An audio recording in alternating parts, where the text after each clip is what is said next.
Hello YouTube.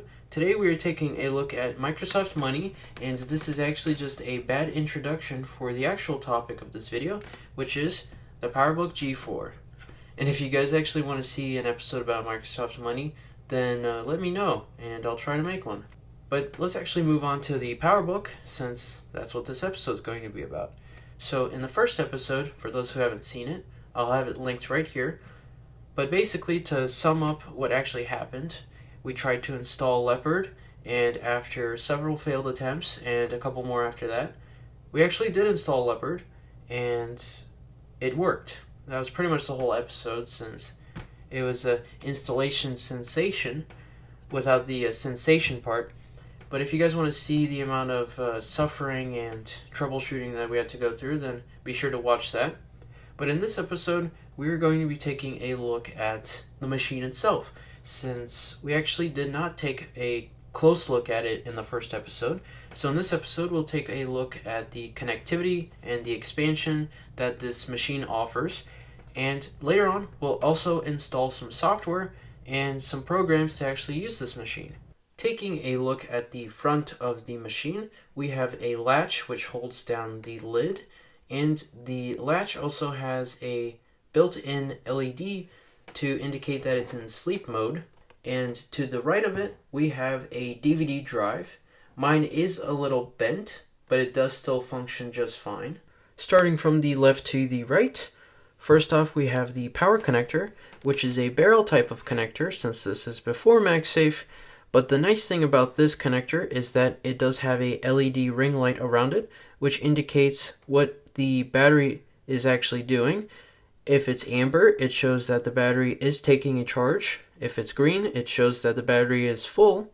Next, we have a 56K built-in modem, and this is probably one of the last newer machines that you could get that still has a built-in modem.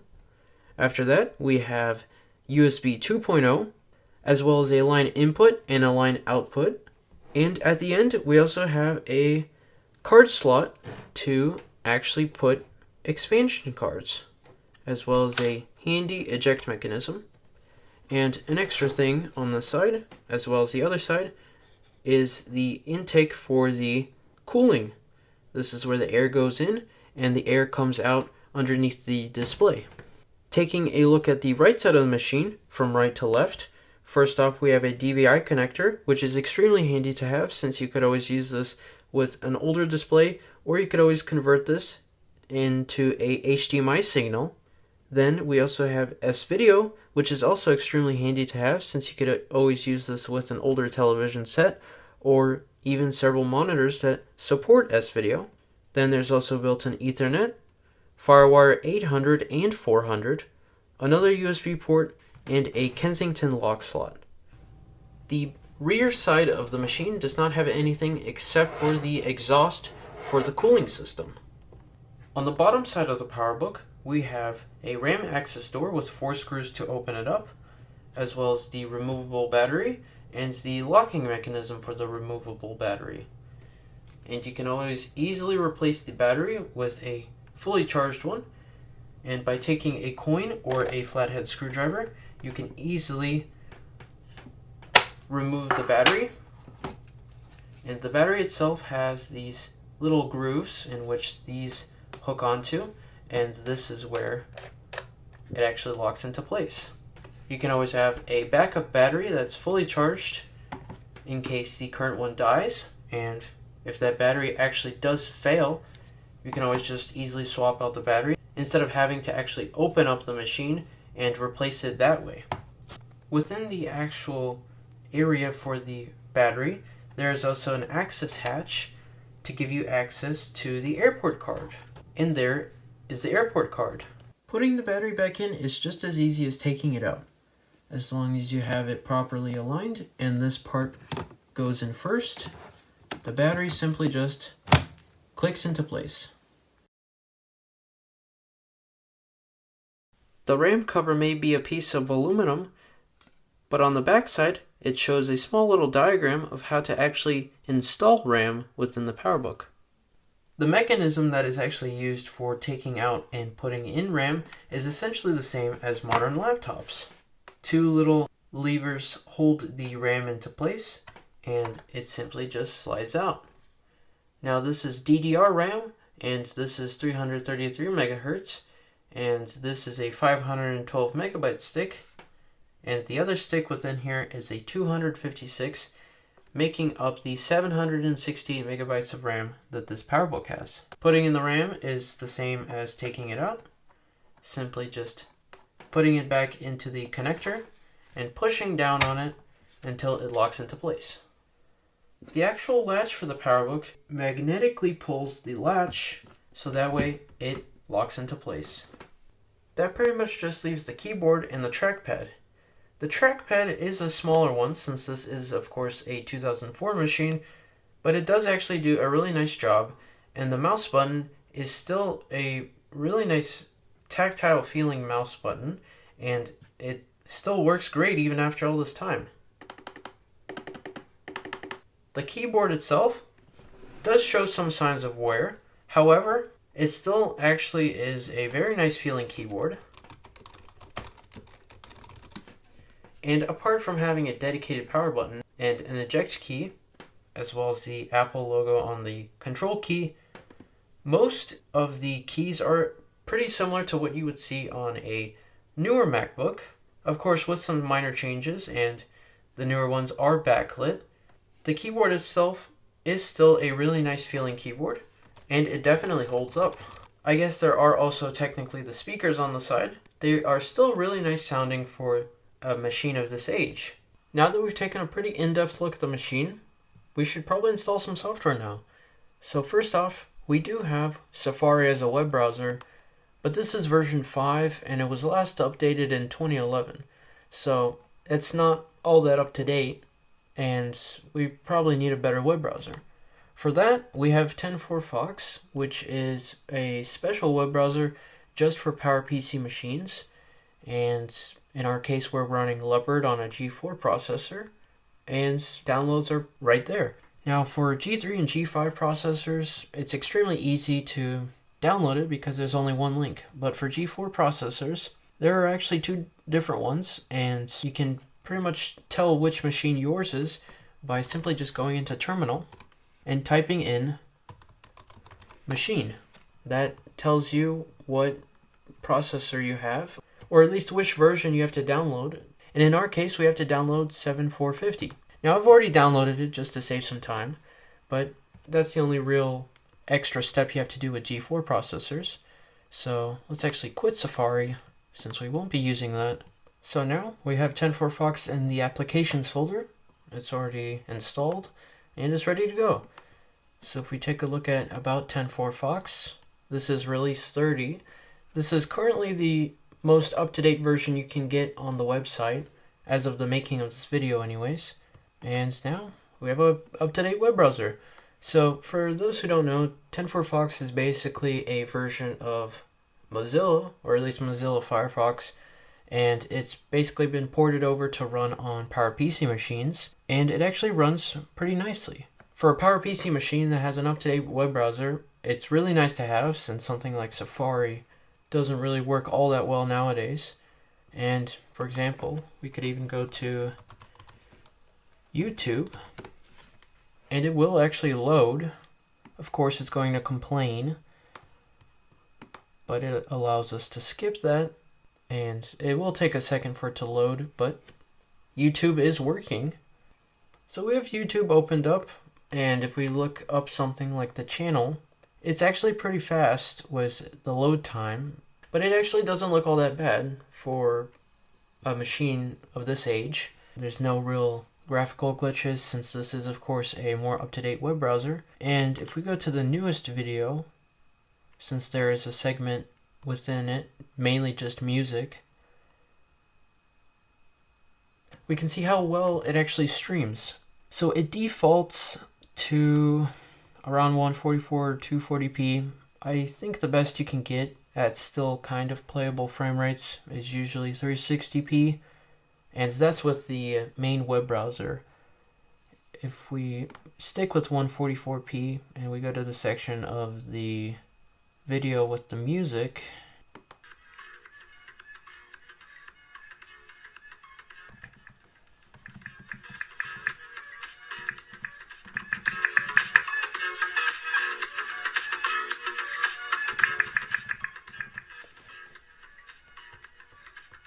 the audio quality is actually really nice since there's no stutters and it's actually pretty clear.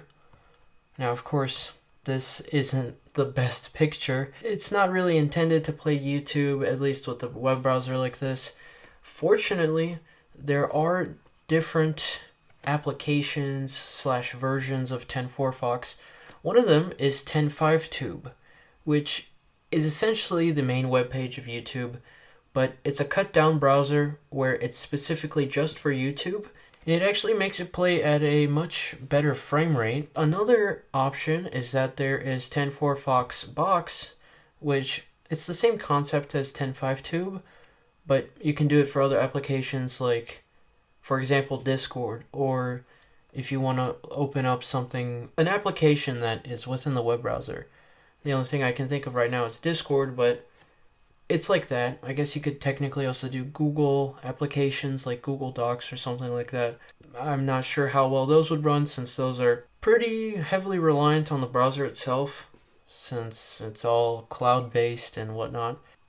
So here is TenFourFox. You can find it on websites like Macintosh Repository or Macintosh Garden. It's probably also available on a couple of others, but those are two main big ones that I know of. And it's even telling us, whoa, we're actually using this on an old Mac. So deactivated SSL. Basically, if we look at this, it shows the video that Action Retro made about it. And if you guys don't know who he is, you should check him out since he makes a lot of really cool vintage Apple content.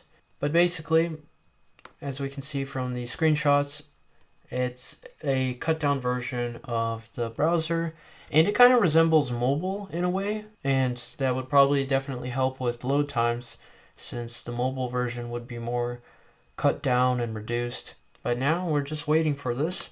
We will play the same video around the same time frame that we played it on the latest video on the channel, since it's kind of a good baseline to see how well it does, since there's not a lot of moving parts in the video. It's mainly just the tape that's spinning. The real focus is also the audio to see if that skips, because if the audio itself is skipping, then we know it's really laggy. But in this case, it did not, and we did set it to 144p, and we will try bumping it up later. But for now, we'll just wait for this to download and see how well it works. Now we have TenFourFox installed. It's in the applications folder, and now let's just open it. And yeah, this basically just opens a mobile version of YouTube, so that way it doesn't take as long to load as the desktop version. And yeah, as you can see, it's really just a cut down version of YouTube, or a cut down version of a web browser basically, that only runs YouTube. And just like on mobile, we have the bottom bar here. If you want to sign in, of course, that's where all your saved stuff would be. But for now, let's just look up the channel, and it automatically loads much quicker than the actual browser, since this is intended to make it run faster. So let's take a look at the settings for the video. Now auto has set it to 360p, and that's actually pretty nice. If it will actually play at that speed, and it even seems to be rendering the video, so that is pretty nice. And of course, this being mobile, it shows the mobile type of controls as if it was a touchscreen. Here is that same clip, and this is set at 360p, and we'll see how well it plays.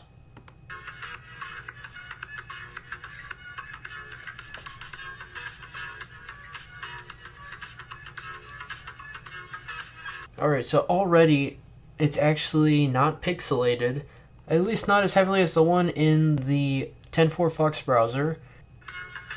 Now this actually does play, but this is set at 144p. I guess we could try 360p as well to see how well it plays. I suspect it may start to skip on the audio segment with 360p on the web browser, but let's find out.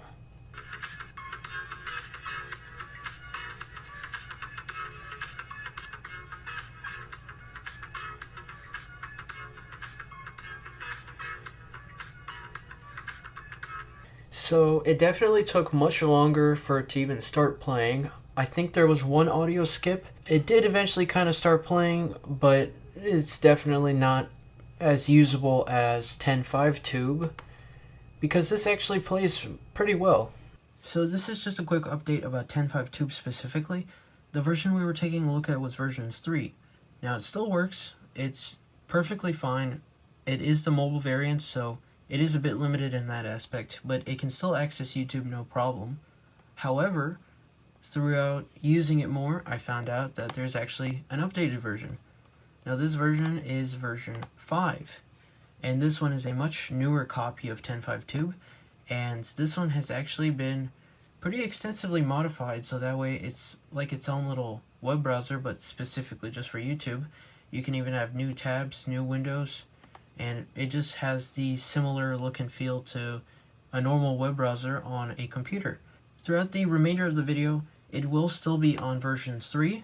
However, you can have both of these versions, and depending on which one you prefer, or if one performs better than the other, you have the option. Of course, the newer version has more features, but even version 3 still works just fine. That was just a quick update about 10.5 because it's an important thing to know that there are newer versions than this one, and you can install whichever one and have both of them running simultaneously. We have web browsing, we have YouTube. We could also check out TenFourFox box and see if we could actually get Discord running on here, and even send a message to the YouTube Discord. And if you guys haven't joined that, there'll be a link in the description down below. It's a really cool place to hang out. And yeah, let's install that and see how well that runs. TenFourFox box has successfully been installed, and it's already been placed into the applications folder. It is kind of like 10.5, but for pretty much any website. The main difference with 10.5 though is that it's been made specifically for YouTube in mind, so that way it runs better, it runs the mobile version, and as you guys saw, it actually plays video pretty well, and it's impressive for what it can do. Now with TenFourFox box, this basically allows you to make an application. Now that application uses a website, and in this case I will be testing it out with Discord. You can also choose where you want this application to be, so naming it as Discord. I'll leave it in documents for now since that'll be pretty easy to find, and this basically makes it appear up there. So if we change this to Discord as well, it'll show up as Discord up here. The window size doesn't really matter, you can always just adjust that later on, so I'll leave it as the default for now, and we click create. So as we can see, I made it successfully, and now we can just go to our documents folder, open up our application, and I will actually try to log in. Down here it even shows you what it's currently doing. So in this case it's transferring data from discord.com, a little progress bar here, and even lets you know what the security is. So now we just wait for this to load, and here we have the Discord page. So it defaults to this page, but that's not that big of an issue since we can just go to login up here, and it will take a little bit more time to load, but that's not that big of an issue. Now we just have to log in. It actually works. For a second I thought it was not going to load, but it actually did log in. It was just pretty slow. We can tell them that I'm on the PowerBook, and if they want to say hi or something.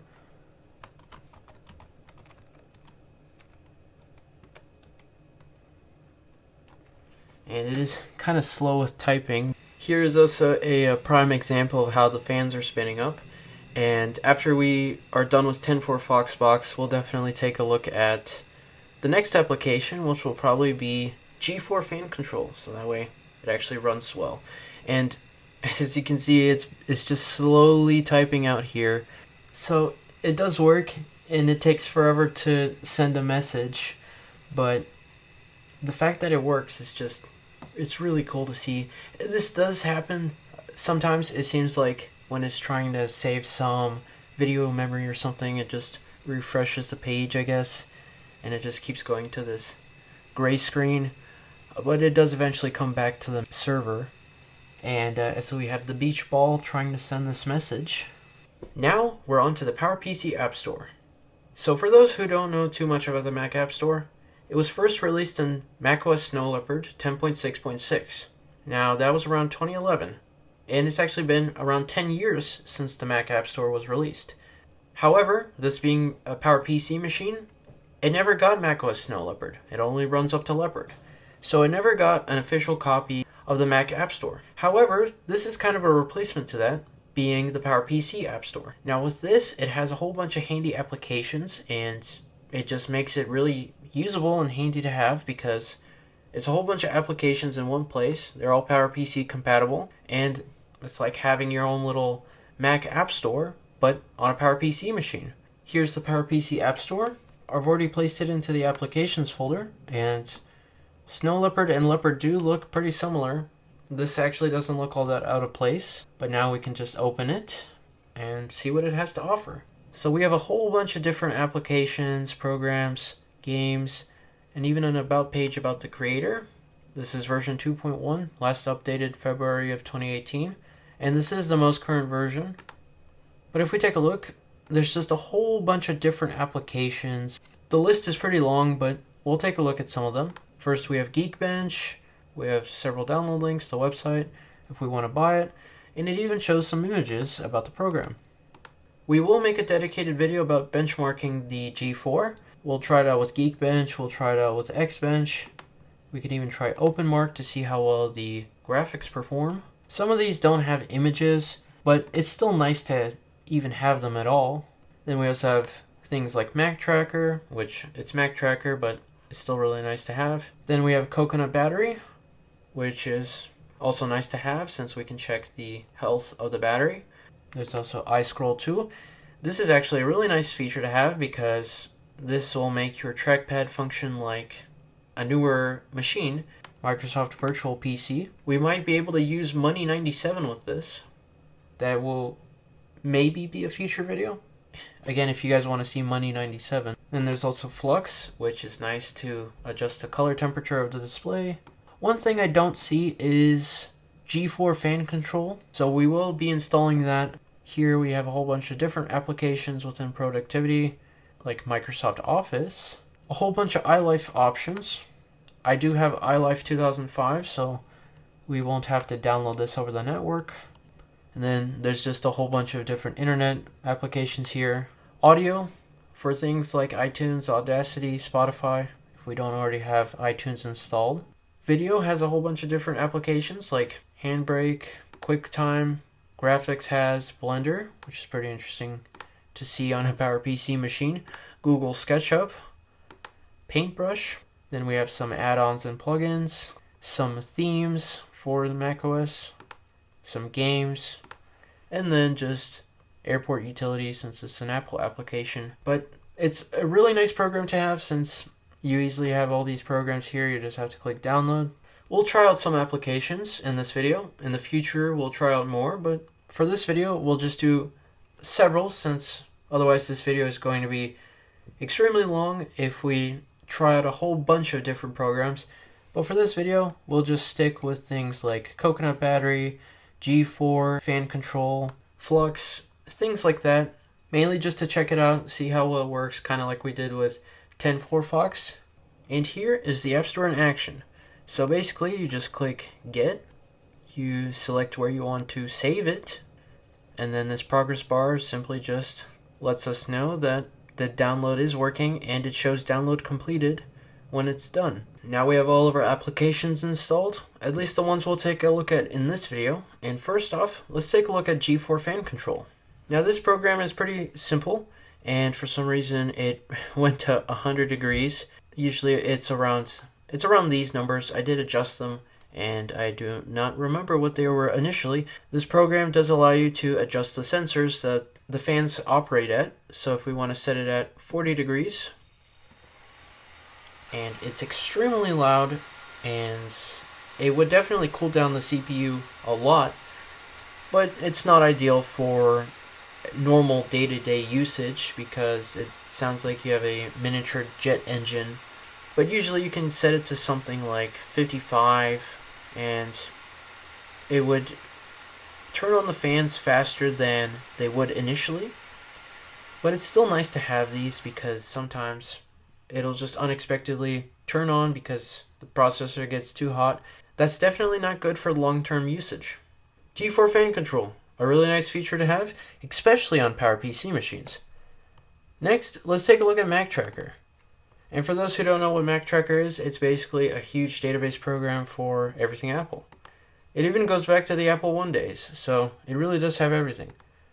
However, as you can see, current models, 2012, 2011, 2013, well, I guess the display is still technically current. Being a cinema display is still being used as a daily driver. But iMac 2014, iPad mini, first generation, iPad Air, iPhone 5C, iPhone 6. These haven't been updated since 2014, basically. That's the biggest problem with Mac Tracker. It will be updated, but only for so long as the operating system is supported. Now, 2014 is still pretty late for a PowerPC application because most developers pretty much stopped around 2010, 2011. Basically, when Intel was around for a couple of years, there was a pretty large consumer base for Intel, and PowerPC was basically gone. So 2014 is still really nice. It's still pretty relevant, even though it's already 7 years old, basically. However, there are ways you can get an updated database to have newer models. I'm not sure about PowerPC specifically, but I know on iOS you can get an up-to-date database as well as the icons for them. So it's basically like an up-to-date version of Mac Tracker. So if this is available for PowerPC versions, please let me know in the comments, as I would definitely like to have this on here. If there is some sort of similar tweak that's available on iOS for PowerPC, then I'll definitely make a video about it. Next, let's take a look at Coconut Battery. And Coconut Battery is just a battery monitoring tool. It's a handy tool to have because it'll tell you a whole bunch of information about your battery. Now this is version 2.6.6, obviously for PowerPC. It'll tell you your current charge capacity, as well as the milliamp hours, current capacity that the battery has, and mine is currently at 64%, which is alright for a battery of this age. The fact that it still functions is pretty nice, and if we unplug it right now, the machine isn't off, so that's good to see. And that's pretty much it for Coconut Battery. There's not that much to it, but it does provide a lot of handy information, and it can help with troubleshooting if your battery spontaneously fails or you need to just check the capacity. Definitely a good tool to have. Next, let's take a look at Flux. And I turned off the light so that way it kind of gets a bit more accurate reading on the screen. But Flux is basically like True Tone or Night Shift on iOS and Mac devices. And it basically just adjusts the color temperature of your display. So that way at nighttime it can eliminate more blue light, and at daytime it's just a bit more crisp and clear, not yellowed like it would usually be at night. Now tungsten, you can't really see it on display. It just seems like it became more dull. But this makes it really yellow, and halogen makes it slightly less yellow. Fluorescent, of course, is a cooler color, and it even shows you the color temperature as well, so that's pretty cool. Halogen is pretty standard, that's the default setting, and of course you can set your location so that way you can get a kind of more accurate reading of when the actual daytime and nighttime shift occurs. Of course, you also have a transition setting if you want to do it really fast, or if you want a slow transition so that way it doesn't affect your eyes as much. It is a nice thing to have. I will probably keep it disabled during videos, but when I use this, it would be a nice thing to have on. Of course, if you really wanted the full experience, you could go with tungsten. You can also disable it for an hour, change the lighting from here, open Flux preferences. There's also About Flux, and this version is from 2009. Now the last program that we'll take a look at is iScroll 2, and this is actually in system preferences since this goes pretty much with the trackpad. Now the trackpad itself does have features like 2-finger scrolling, horizontal scrolling, and clicking, dragging. Options like these are pretty nice to have. Of course you can adjust things like the scrolling speed, tracking speed, double click speed. But with iScroll 2 you have a whole bunch of other options like sensitivity as well as speed, adjusting the scroll speed and the acceleration and the maximum acceleration that you have, as well as ignoring the weaker axis. Of course you can also load the defaults or uninstall them, but if we go to something like Mac Tracker, we can basically control the scrolling. So if we change something like the sensitivity low and the speed extremely low, then you can see that the sensitivity is lower, it just takes a while for it to scroll. We can also invert the direction. Of course, we can just load the defaults and it makes it do that. iScroll 2 is also a pretty cool thing to have because it just gives you a lot more functionality with the trackpad. So in this video, we took a look at TenFourFox, as well as the PPC App Store, 10.5Tube, and TenFourFox Box. All of these are really cool applications, as well as the applications we tried out on the PPC App Store. We did not take a look at too many applications because otherwise this video would be extremely long, and more will come in the future. Of course, TenFourFox being a up-to-date web browser, it's extremely nice to have on macOS Leopard. And the PowerPC App Store is also extremely nice because it gives you a lot of easy access to PowerPC compatible apps. That's pretty much it for this video. In the future, we will take a look at more applications. We'll try out some benchmarks. We'll try out some games. We'll try out some more applications. We will check out iLife in the future with the iLife 05 install disk, and we'll just mess around more with the PowerBook. It's an amazing machine, and with all these new applications, with more to come in the future, it'll definitely make it much more usable and more up to date. That pretty much wraps up this video. If you want to see more content like this, then be sure to subscribe. And if you guys want to, you can also join the Discord and the subreddit with links in the description down below. And thanks for watching.